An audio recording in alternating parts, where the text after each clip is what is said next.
Hello friends, welcome back to the new video. In this video guys, I am going to show you guys how can you reboot your Motorola phone. Guys, you want to reboot your Motorola phone, so guys you can reboot it. And guys, now let's see how to reboot Motorola phone. In this video guys, I am going to show you.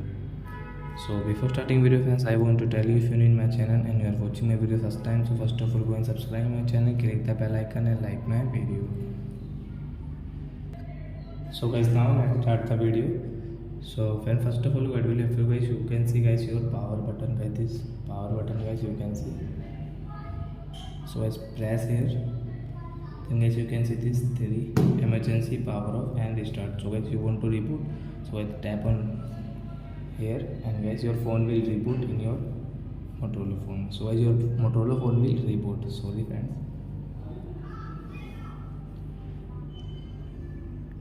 You can see guys, is powered by Android